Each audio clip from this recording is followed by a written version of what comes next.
Good evening. My name is Richard Young, and I'm the Head of Conservation Knowledge at Durrell, and it's my job and pleasure to welcome you to the wonderful Royal Institution for the 2019 Durrell Annual Lecture, this year on the theme of rewilding forests.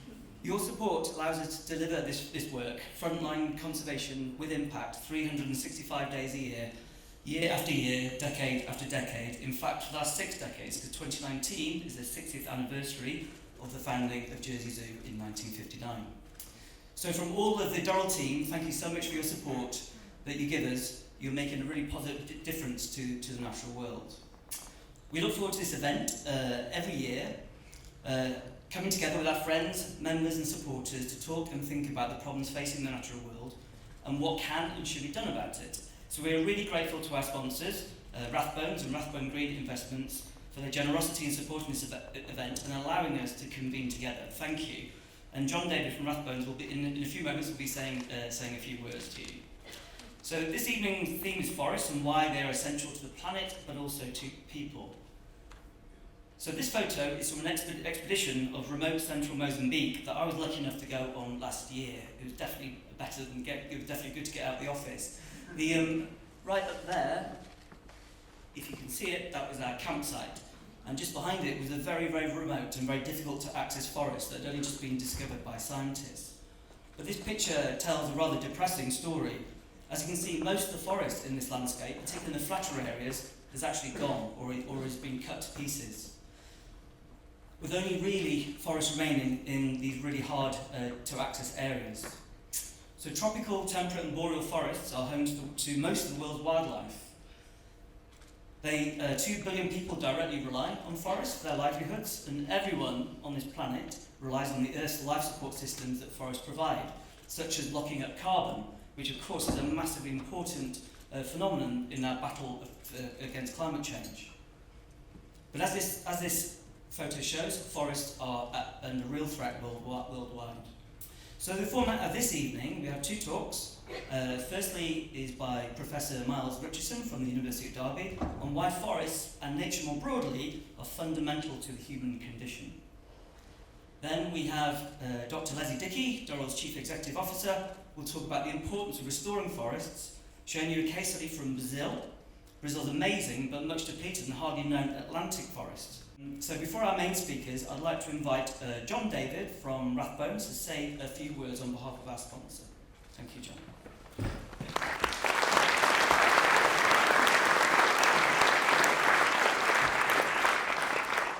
Thank you, Richard, and good evening, everyone. You'll be pleased to hear that I will be very brief indeed, as I'm very much looking, as I'm sure you are, to hearing from Lesley and Miles. But I would like to say that it is a great pleasure to be back here at the Royal Institution, once again supporting the Durrell Wildlife Conservation Trust. We've strengthened our relationship over recent years, not least through the physical efforts of our international team based in Jersey, who have built Durrell's Andean bear enclosure, which is not, as you can imagine, an everyday activity for an investment manager. But where our worlds do meet is in our shared understanding of the importance and of the fragility of the global ecosystem. At Rathbone Greenbank Investments, as ethical and sustainable investment specialists, we take great care in how we invest our clients' money. Not just through meeting their financial needs, which kind of speaks for itself, but also through avoiding companies causing social or environmental harm, and investing actively in companies providing solutions to the many challenges facing the world today. In addition, we work extremely hard to use investment as a force for positive change through our engagement work on issues as diverse as climate change, sustainable food systems, and modern slavery. If you would like to learn a little more about our approach, do come and speak to members of the team at the drinks after, and our international team are here in force also. And do look at our website, which includes an article by Lesley, very well worth a read, and also worth looking at for the photos, which are fabulous. And on that note, we'd be pleased to donate £100 to Durrell on behalf of the first individual to email me to identify the rather fabulous bird in the article. But no Googling during the lectures, please. You'll be disqualified. Have a wonderful evening, and I hope to meet some of you later.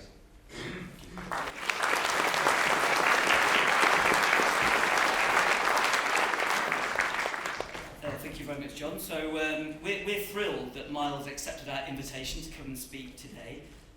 Professor Miles Richardson, Professor in Nature Connection, one of the world experts. I'm going to let you explain what Nature Connection is rather than me make a holics of it. What I do know is that Miles's work has been really, really influential on us as an organisation in how we engage with people, in how they think and feel about nature. It's been really influential in the development of our new rewilding strategy. So we're delighted you've come, and we can't wait to hear what you've got to say. So please join me welcoming Miles to the place.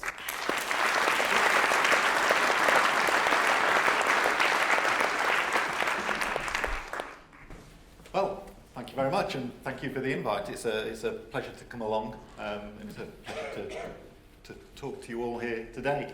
I'm Professor Miles Richardson from the University of Derby, as we've just been told. I set up the Nature Connectedness Research Group in 2013, so we've been doing work for the last kind of 6 years or so, looking at people's relationship with the natural world, mainly because we want people to care more for the natural world, but also it's good for your well-being as well, so it's a kind of a double win.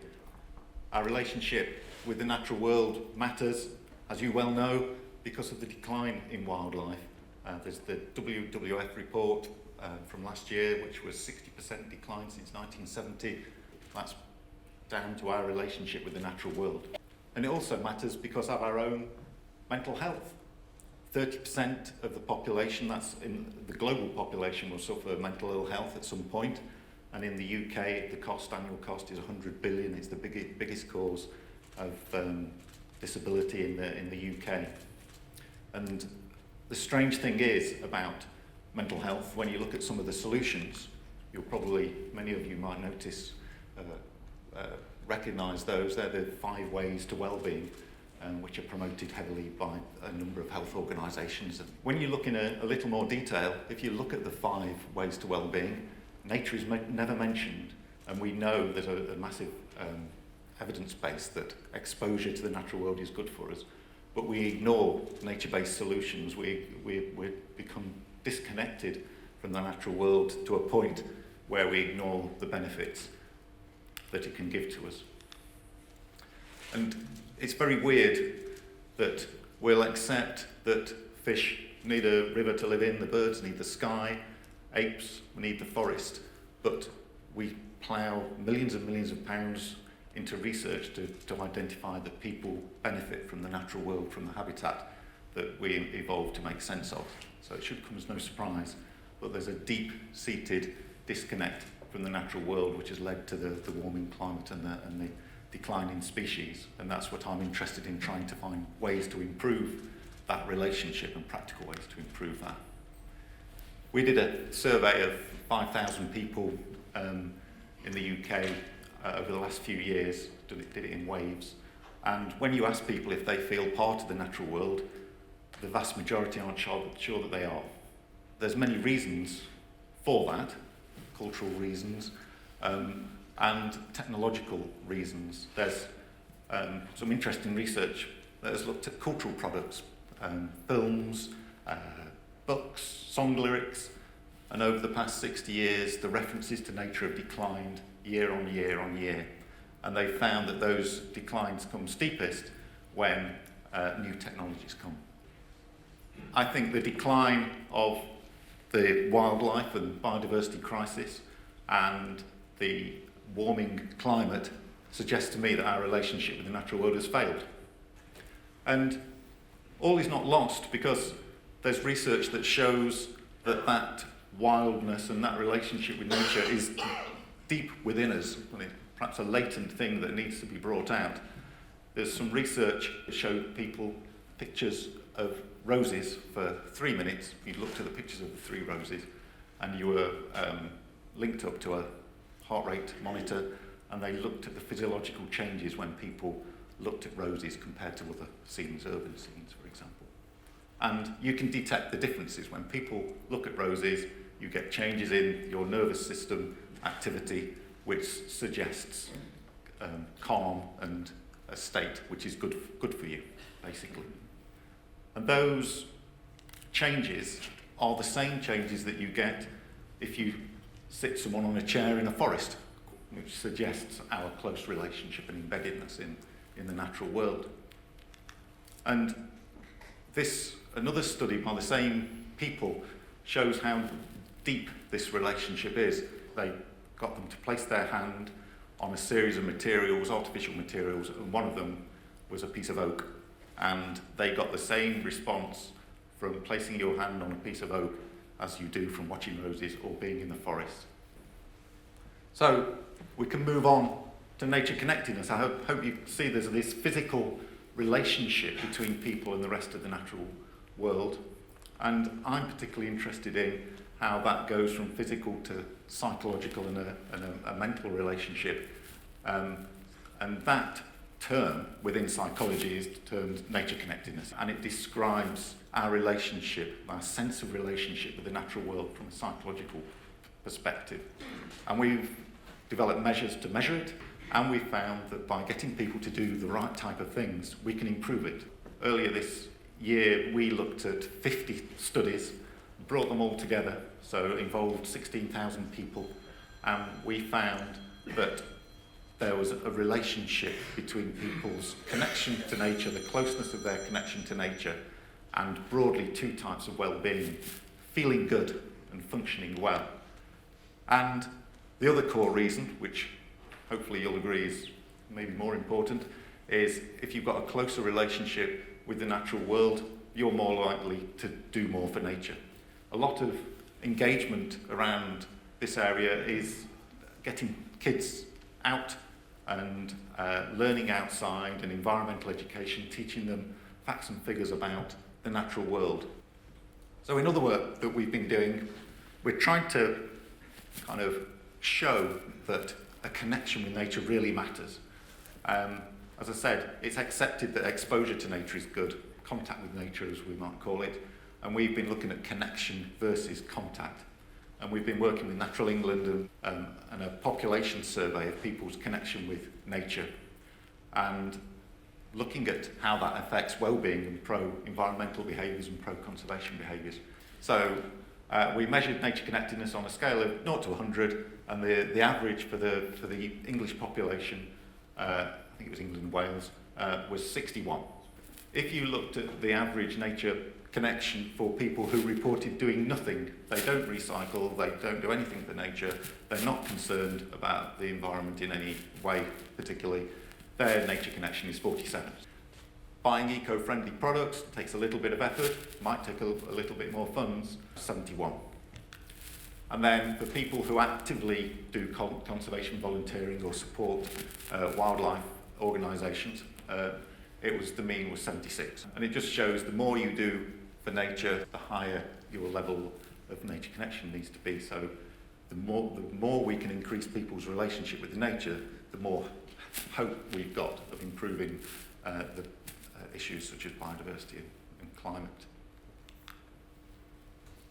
It also allowed us to look at the levels across the lifespan, and it started high in children. So normally we focus activities on primary school children to engage them with nature, but we found that it actually starts quite high and then drops rapidly, quite scarily rapidly, around the age of 10 to the bottom at the age of 15. And we looked a little bit more closely at children's connection to nature, and we found out that once again, it wasn't predicted by visit frequency, it wasn't predicted by the amount of time they spent outside in nature, which you might think it would be. It was predicted by their parents' level of nature connection. And a surprising finding for us was that children in the most deprived neighbourhoods in England had 2.6 times higher levels of nature connectedness. And we think we'd have to do more research on this. It might be due to possibly the technology issue, and they might, if they're in a deprived neighbourhood, they might have less access to technology, and they might be doing other things that involve them getting a bit closer to nature. We don't know, but it's an interesting finding and quite a large study. And that adolescent or teenage dip in nature connectedness, it really matters when you look at this survey in Canada that looked at 30,000 Canadian adolescents, and it found that a close connection to nature was important in being associated with a reduction in mental health symptoms by 25%. So we can move on to think about how do we create a new, wilder relationship with the natural world, and we do that kind of theoretical stuff, but we also look at interventions and practical things that people can do to get closer to nature. And the first intervention that we developed a few years ago was simply noticing the good things in nature. So all we ask people to do is to write 3 sentences at the end of each day, and you do that for a week, and we found that that increases your level of nature connectedness. And we've done that on a large scale in a city, and it's quite interesting to do it in a city because the people in the cities are the people who are making decisions about the future of the environment. And what we did in this project is we developed a smartphone app. So we programmed 1,000 green spaces in Sheffield into the smartphone app, and as people were going about their business, the phone would ding if they went near a park and invite them to write down a good thing in nature that they noticed. They did that for a week. And then we followed up a month later, and we found that they were closer to nature, their level of nature connectedness had gone up, and their mental health had improved significantly. And for people with a mental health difficulty, it had gone up by a clinical level of significance. Another interesting aspect is it was the people who were least wild, the people who reported spending the least amount of time outside in the past 12 months, and with the lowest connectedness to nature who benefited most. So it kind of shows that we can reach the people if we can just engage them with nature. And we also found that wildness matters. So when people went into the park, as they were passing through, the phone came to life. They were prompted to write down the good thing in nature, but they were also asked, how much wildlife is there about, and how much do you like this space?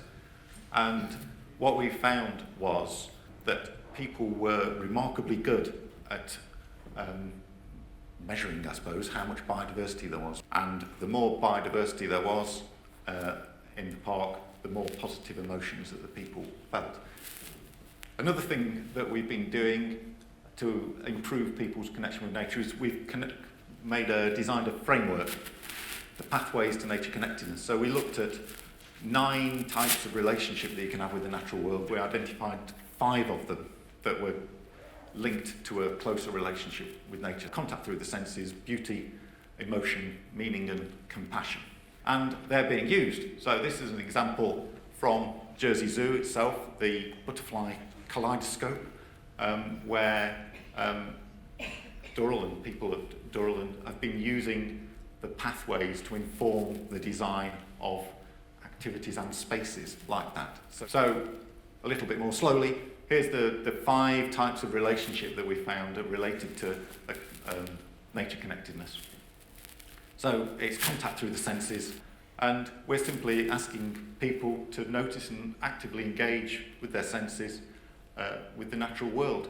Emotions, we tend to feel before we think, and we're encouraging people to think about the feelings that they get in the natural world, to share those feelings with friends and others, and not to be afraid of sharing those feelings. The more people talk about those feelings, the more culturally accepted it is to have that enjoyment of the natural world. And then beauty is the 3rd pathway, and we're simply encouraging people to find beauty throughout the natural world. And what we've found, and others have found, that the well-being benefits that you get from a closer relationship with nature are only evident for the people who engage with nature's beauty.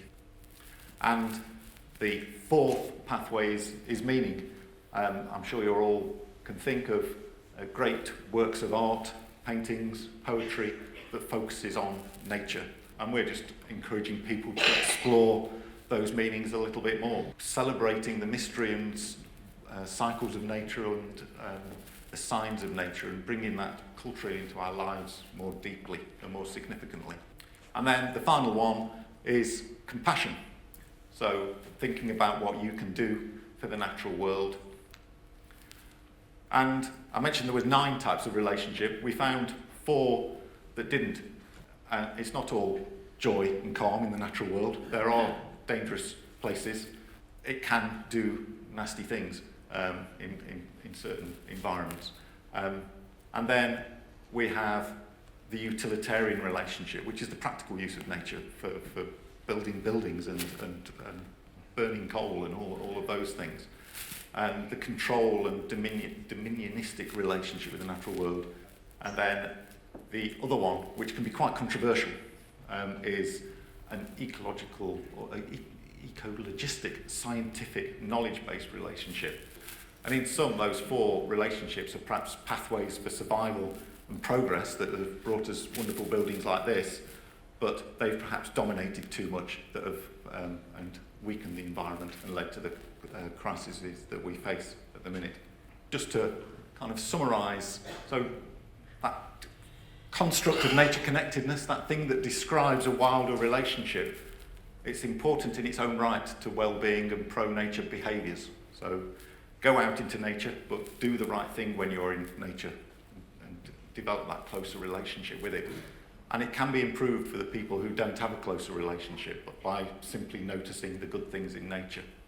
And that a wilder, closer relationship with nature is part of a good life, a meaningful life and a sustainable life into the future as well. And then finally, thinking about Durrell's vision for a new, wilder relationship with nature, I think the research shows that beauty matters, colour matters, wildness matters, and forests matter. Thank you very much.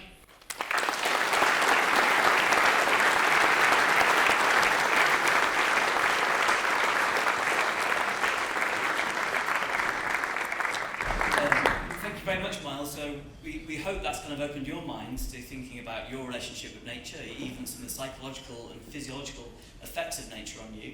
And it also probably made you think about your own smartphone use. And I know it has me, definitely.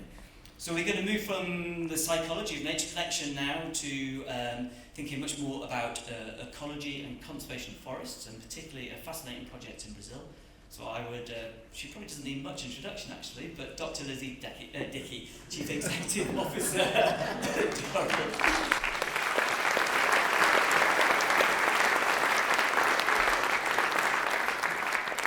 Thank you, Rich, and thank you, Miles, for that introduction to the idea of connectedness.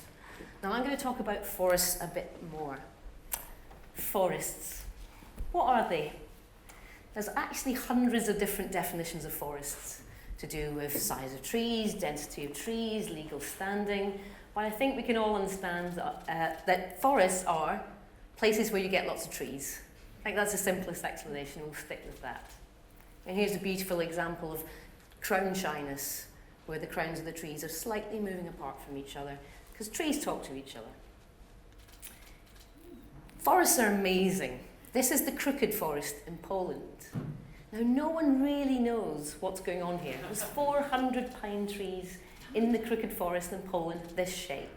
There is some thought that actually it was a group of farmers in the 1930s who planted these trees and then bent them with an instrument we don't know about because they wanted to build boats. Maybe, but it certainly makes an amazing, remarkable forest. Miles talked about our relationship with nature, and actually forests are a really interesting example. Forest bathing makes us feel happy, walking in the forest can make us feel happy, but let's not forget that we, Northern Europeans, the Great Northern Forest was also quite a scary place. Forests do have this slightly tense atmosphere with us as well, because forest was a place where there was large carnivorous animals in our past, where we were quite vulnerable to them. And that has led, of course, to all kinds of folklore and folk tales. Little Red Riding Hood, the little girl in the forest, in the big, scary forest. This other example, this is Lesley. This is a Slavic folk hero, sometimes seen as benevolent, as in this image here, but sometimes seen as quite scary and dangerous. So forests really permeate part of our cultural history. Now, the individual trees that we see in forests can be astounding. Now, look at this tree. Isn't it amazing?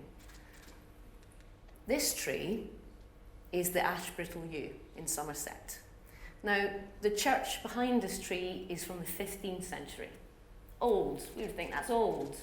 That yew tree is nearly 4,000 years old. That yew tree has been standing there long before the church.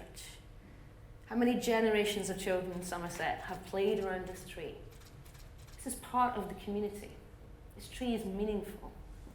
Some trees are so astonishing, we make journeys to see them. Now, I have been to see this tree. It's thousands of miles away. I have been to see this tree, and I bet there's at least a few of you in this room who have also seen this tree. This tree is so epic that it's got its own name. This is General Sherman, the largest single-stem living tree in the world. 2,000 years old, 2 million kilograms in weight. That's an epic tree. He's, of course, a giant sequoia. So I'm calling him he because he's General Sherman.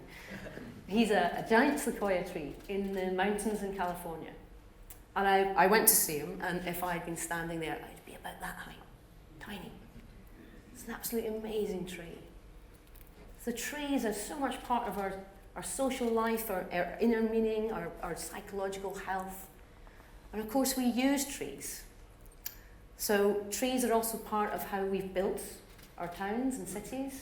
They provide, the forests of the world provide us with sustenance. But we have a deeper, meaningful relationship with them than that. And there's different types of forests out there.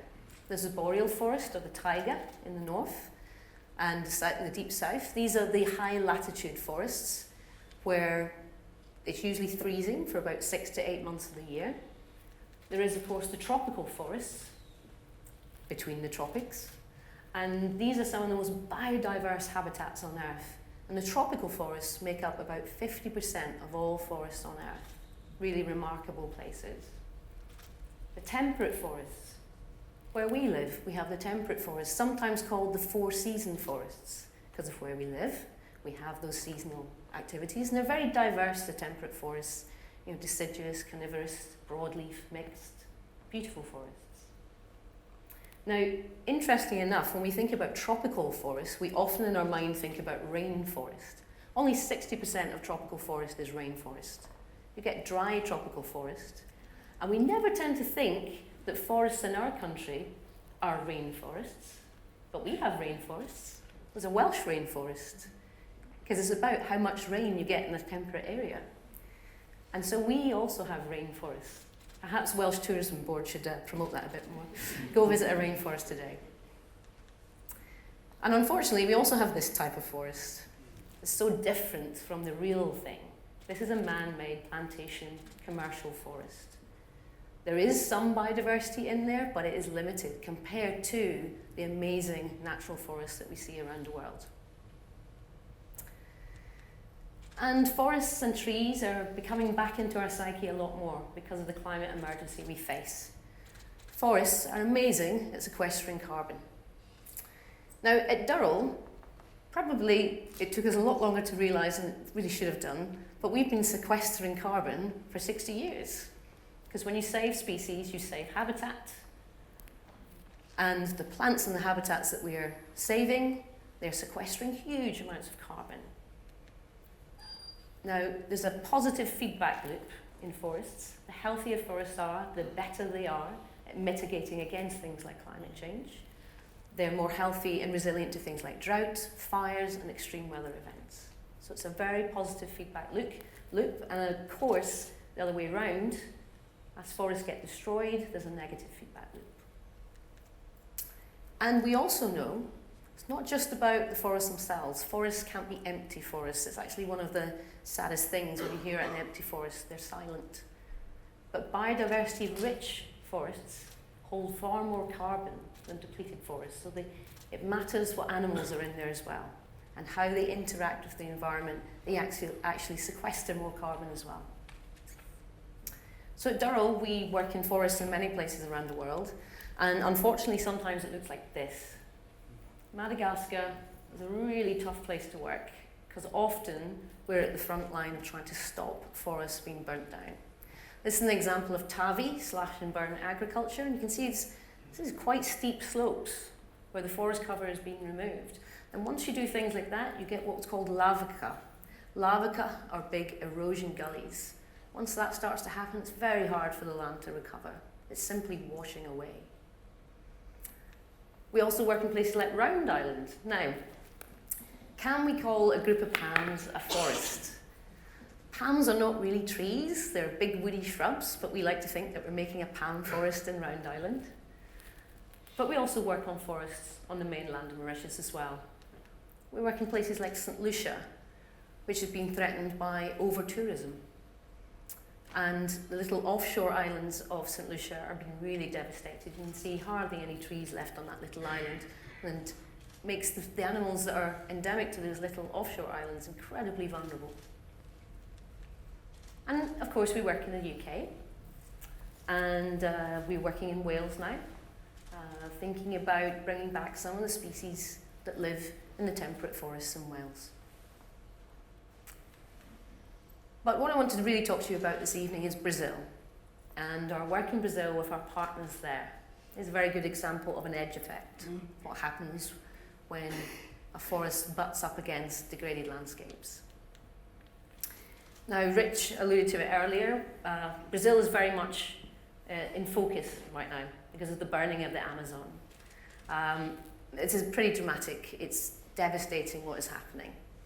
And we can only hope that the damage that's done is recoverable in the future, because it doesn't look like it's stopping in the near future. Now, some people might say, there's not a lot you can do about Brazil, not with the current government of Brazil, who perhaps one day will be prosecuted for crimes against the planet. But actually, at Durrell, we believe this is the time to redouble our efforts in Brazil. This is the time to do more in Brazil, not walk away from our partners, not abandon the environment of Brazil, do more because of what we face. Now, the Amazon is incredible, and Brazil is incredible. It's the most biodiverse country on earth. But we don't actually work in the Amazon. We have for many years worked in the Mata Atlantica. The Mata Atlantica is in the south of Brazil, and it's separated from the Amazon by a couple of thousand kilometers, but it's an amazing rainforest, which in fact is older than the Amazon. The Amazon's about 45 to 50 million years old. The Mata Atlantica is 60 million years old, and in fact has faced more deforestation. There's only about 10 to 12% of the Mata Atlantica left. And that's where we've been concentrating and working. And it's a fantastic forest. You get these beautiful, beautiful species, a toucan, that's a plover crest. But there's also lots of other species there that are only found in the Mata Atlantica, despite its devastation, despite there only being a small amount left. There's really high levels of endemism, so species that are found nowhere else. 10,000 endemic trees. It's extraordinary. And we're particularly interested in the primates, and most of the primates of the Mata Atlantica are endemic. So here's an example of what's been happening in the Atlantic forest. This is the Sao Paulo region. And you can see it's disappearing pretty quickly, particularly in the 20th century. And for all the common reasons, for agriculture, for cattle rearing, being burned out for those reasons. And we're particularly interested in the Pontal region. And across the whole of the Mata Atlantica, there's only 10 to 12% left. In the Pontal, only 3% is left. 3%. But it still holds amazing biodiversity. So we're not going to give up. We're going to try and still do something. Again, this is what it looks like when you take out a forest. It's a really harsh line. Nothing can live much on the other side of that boundary.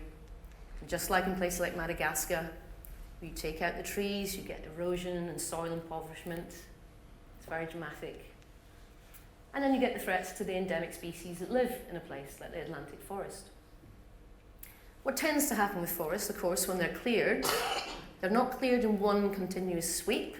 They're usually fragmented. So you start getting tiny islands of forest, islands within a larger habitat. And for the species that live within those habitats, that, of course, They're living in smaller and smaller places, little isolated populations, and that leads to low genetic variability. So the populations then become vulnerable due to things like inbreeding. So there's no genetic flow between these little fragments. And that gets to a point where you really actually need to do intensive management to recover a population. It's not just a matter of connecting up again. But at Durrell, we've got long experience of working with, in particular, small neotropical primates called the calotrichids. And these are examples of some of the calotrichids that we look after at Durrell. The very beautiful Emperor Tamarin, because he's got this amazing big moustache. The little silvery marmoset, just here. The pied tamarin, very difficult little species to look after, but we do very well. And the amazing, beautiful golden lion tamarin. Now, the golden lion is a great example of how species can be recovered from the brink. In the 1970s, there was a couple of hundred left. That was it. And then many zoos of the world got together, and Durrell was one of those zoos, and recovered that population. And at the start of last year, the population was up to nearly 3,500. You think, great, fantastic, saved. Unfortunately, when populations are still that small, they're vulnerable. And in the space of a year, we've lost a third because of yellow fever sweeping through Brazil, killing the primates. Because when they are small, when the habitats are stressed, that also makes them very vulnerable to things like disease. So we can't give up yet for the golden lion. We still have much work to do. But at Durrell, we have a worldwide reputation for the care and management of this little group of monkeys, the calotrichids. We built that reputation over many years, and I would like to introduce Dom. I'm going to walk over now. This is Dominic Wormel, wearing, show your tie, Dom. Look at this epically good tamarin tie. So Dom is the head of our mammals at the zoo, and I think it's fair to say he's one of the world experts on the care of these animals in the captive setting and of giving back that information. Every year Dom travels to South America, to Brazil, to Bolivia, to Colombia, and he runs training courses teaching people how to look after these species to make backup populations for the wild. And these little animals are absolutely amazing. Now, at Durrell, at the zoo, if you've ever been to the zoo, you know that a number of our calotrichids are actually free-ranging in the forests. So you can see them running around in woodlands as they would in the wild. And they're incredibly important in the natural world because, as Dom likes to call them, they are the tiny farmers of the forest. They're very important for habitat restoration because of the way they disperse seeds. And actually, they've been shown to be incredibly important in human-disturbed areas. They speed up the rate of regeneration. So these tiny farmers of the forest are very important to us. And this species is one we work with too, the Blackline Tamarin. It's facing big problems. Now, it's highly endangered. It's currently listed as endangered on the IUCN Red List with perhaps less than 1,000 animals. But that assessment was last done in 2008. So there needs to be another assessment of what's going on here because it's still facing huge threats. It's endemic to southern Brazil in the Mata Atlantica. Now, it was thought to be extinct. Until the 1970s, we actually thought we'd lost this species, and it was rediscovered. There was rumours of a population in the Morro do Diabo National State Park, and it was refound again. Now, our history with this species goes back a long way. We were the first zoo outside of Brazil to ever maintain this species. We were the first zoo outside of Brazil ever to breed these species. And we are the only zoo in Europe right now that holds these species. But we are going to ensure that there is a backup population in European zoos for the future. Given what's going on in Brazil, we think we have to do that. We're also the first zoo, along with our partners, to return Blackline Tamarin to the wild with a reintroduction. So it's a very important little species to us. And also what's important, if you know Durrell, if you're familiar with our work, you will know that we never work in isolation. We always work in partnership. And our partner, our main partner in Brazil, is IPE. And that is a relationship that is very deep, very profound, very intimate relationship, because this man, Claudio Padua, the director of IPE, he was, about 30 years ago, our very first Brazilian student who came to Durrell. And he came with us for about 3 months on the Desmond course, Durrell Endangered Species Management course. And then he went back to Brazil and founded IPE. One of his senior colleagues, Lowry Cullen, he trained with us and went back to work with IPE. And nearly every single year, we have IPE colleagues come, spend 3 months with us on Jersey, do training, go back, apply those skills that they've learned in the field. So it's a very close and long relationship we've had with them. And that's what we want, actually. We want to be able to train our partners. Actually, we like to be able to train our future staff. And one day it comes full circle and we all work together. Now, there are solutions to what's going on in the Mata Atlantica, and part of that is corridors. Now, you can't always restore full forests because people own the land, they're farming on it, but you can connect fragments, and that gives some hope. We think about that genetic flow for the species who live there. You can try and make buffer zones to soften those edges. Don likes to call them green hugs. Try and soften out those edges and make it a little easier on the animals. And if you make these stepping stones of islands, for species like birds, of course, they can move between these stepping stones. So there are solutions to this deforestation.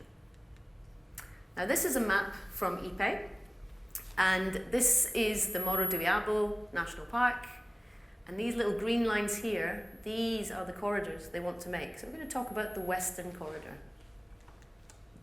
So here's the map of what IPE and ourselves wanted to do in the Western Corridor. It's 13 kilometres long.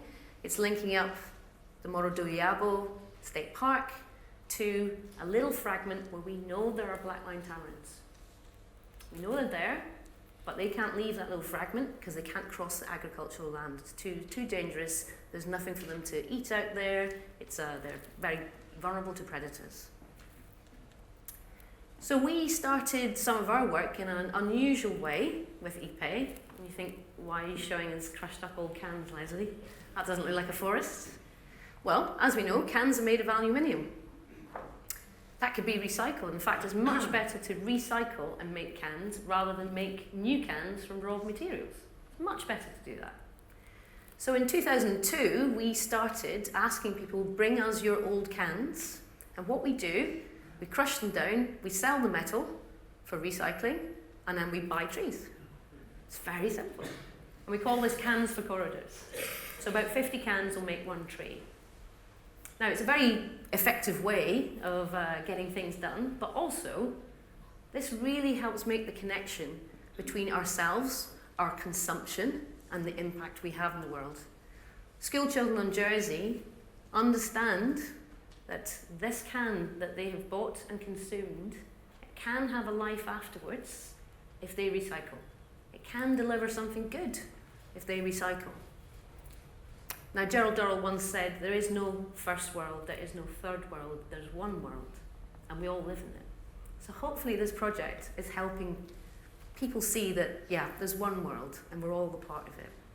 So we started doing that, and we think, great, we can buy lots of trees, we can reconnect the forests, but back in the 1990s, there was a threat to this. And this is from the Movimento Sem Terra, the Landless People movement. Now, what happens in Brazil, there's an awful lot of landless people who are struggling and face very difficult lives, and they moved into the Blackline Tamarin area. So when you see BLT, not bacon, lettuce, tomato, no. BLT, Blackline Tamarin. And of course, in the normal scheme of things, that would have been a disaster. The habitat would have been under threat. But Claudio Padua, the founder of IPE, our former student, he's a very smart, insightful man. He's a very thoughtful man. And he found another way, and he sat down with the landless people and their leaders and said, let's work together. What is it that you need? And of course, what those people needed is a livelihood. They needed a place to live. They needed help. So what Claudio did is he involved them in the project. He got the people, gave them some land to live on, got the people, and they went out and they started collecting native seeds. And they started growing saplings. And now the landless people, no longer landless, but they are part of the project. And they have these communities growing the trees that we will plant. Now, unlike that monoculture of a coniferous commercial tree forest, we'll plant about 150 different species in these tree corridors. And once these tree corridors are established, of course, birds bring in seeds from other species, and it grows and it grows and it grows. So you go from that is literally what it looks like when we start, and then it gradually becomes established. We've got Dom in there for scale. Now, we've put gradually, that's about 1 to 2 years in. Within 4 years, some of these trees are 7 meters tall, because this is the tropics. This is why it's so fantastic to plant in the tropics. They grow really, really quickly. In 7 to 10 years, you have a functioning forest. It's really remarkable. And while the forest is growing in the corridors, the people can also make use of other crops. Shade-grown coffee, things like beans. And they can use this for their own subsistence, but they can also sell those as cash crops. So those people then have a really productive livelihood. And actually more than that, when you see the people talking about this project and their lives, they are so proud that they're rebuilding their forests. They're so proud that they're part of this. And they enjoy being in the forest and seeing the animals and know that they made this. It's a really amazing thing. So that's the Western Corridor. This is on a map. This is what it begins to look like. This is part of 2 fragments being connected. You can see it's not hugely wide, but you know, here it is. This is all land that is not available. Maybe one day it might be, but this has connected up that fragment. So, job done. No. Job not done. Are the animals using the corridor? So we have to check. And we set up camera traps, and yes, the animals are using the corridor. Fantastic. Giant anteaters wandering through these corridors in a space of 7 years, going from that flat field to species like this wandering about. Absolutely amazing. But our species, the one we were really keen on, the Blackline Tamarin, what was going on with the Blackline Tamarins? Actually, we found they were going in a little bit and then going out again. They weren't going all the way along the corridor. So what was happening? Actually, it was pretty obvious in the end. Here's a little tamarin in a tree hollow. Now these tamarins, they're small, about this size, little tiny monkeys. So they are very vulnerable to predators, things like tyra, big birds of prey, snakes. And little tamarins use tree hollows to hide and nest. Young trees don't have tree hollows. It would make sense, right? In time, tree hollows will form. The trees will get old, branches will break, little places can arrive. But in the meantime, how can we help the tiny tamarins use the forest? How do we get them along the corridors? Here's one of ours, looking very happy on a little rope. So we asked ourselves a number of questions. Do captive Blackline Tamarins use nest boxes in the woodlands that we use? Can they be made predator-proof? Do wild, habituated BLTs use these nest boxes? And does it facilitate movement through the corridors? Now, you remember I said that we have a woodland in Jersey Zoo where our tamarins are running about almost as if they are running about in Brazil. So it's actually a perfect habitat to test this. And we had a young student who went to a couple of zoos, but in particular she came to us, and she tested different nest box designs to see what could be used. And we also had predators, like captive coatis and capuchins, having a go at breaking into them. And actually we found, yes, there was preferences, because what we did is we asked our tamarins, choose your favourite box, essentially. What's your favourite box? What's the one? And there were clear preferences of what they wanted to use, and they really liked ones that had little sleeping shelves. They liked ones where it's very hard for a capuchin to get its arm in, or a snake to get in. And such a successful project, the young student Judith who did this, we kept her, she now works for us in Jersey. So do they use them? Yes, they do. They do. Blackline tamarins are using them.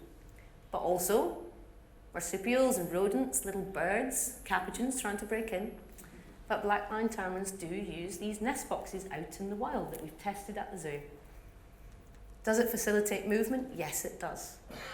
So it was a good example of using our zoo to find a solution so that these little blackline tamarins could use the tree corridors, could connect up between fragments. back to that monoculture. So we've shown that we can replicate these corridors. We can do it over and over again, actually. And we can make them something far more interesting than this single species forest with its low biodiversity. And it occurred to us, why are we not talking about carbon sequestration when we're talking about species? Well, that's what we're doing. That's what we're doing. Now, it's estimated with the last IPCC report, the Intergovernmental Panel on Climate Change, that there needs to be 1 billion hectares of extra forest planted. Now, luckily enough, there was a study from Switzerland earlier this year showing that there's at least 0.9 billion that can be reforested. So it's possible, it's absolutely possible. And if we reforested these areas, it's 200 gigatons, 2/3 of all the emissions in the atmosphere. Enormous, absolutely enormous. Effectively, we could really start to tackle climate change. Now, of course, the first thing we should be doing is thinking about mitigation from our own activities, do less. But tree planting really does work when it comes to trying to find a solution. And I got this quote from Dom, and I don't know where Dom got it from. Maybe it is Dom.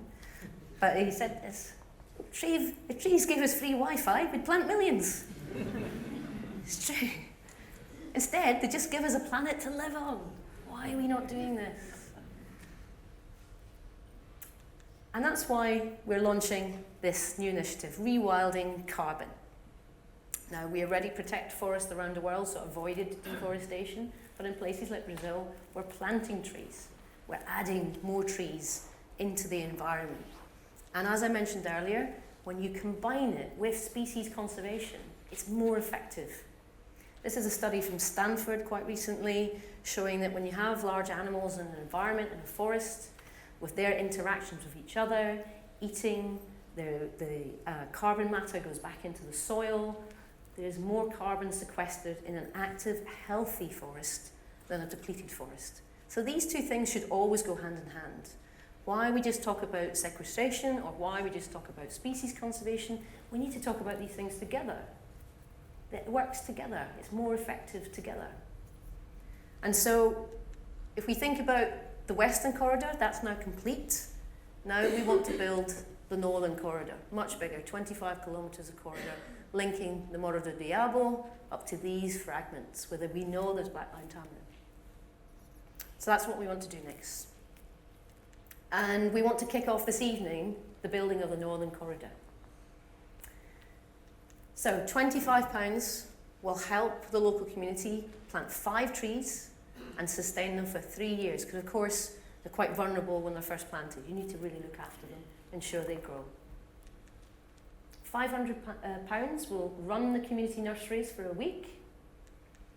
£15,000 will pay for that community forest officer to be there, to help oversee the project, to help the people, make sure it runs, and also make sure we record what's going on, so we can record the carbon, as well as the species, as well as the local people, how they're interacting with it. And £85,000 would build the first kilometre of corridor. So I've told you a story of loss, the loss of the forest. I've told you a story of recovery. I've told you a story of the deep bonds between us and our partners, and how our training really helps people go back to their countries and do something profound for nature. And I've told you the story of how people who could have been viewed as a problem, the landless people, were not the problem. They were part of the solution, bringing them into the project. This is absolutely in our hands to do. Conservation works when it's given enough time and resource. It really works. And it's absolutely in our hands this evening that we can help do this. Some days, it is literally in our hands. I had to show you this picture. This is one of our little BLTs from early in the year. It was having a little bit of problem. We had to do a bit of hand rearing, but it is now flourishing and doing well. And one day, its descendants will hopefully be living back in the Mata Atlantica. So I hope you found what we said this evening interesting, and we hope you'll join us. Thank you.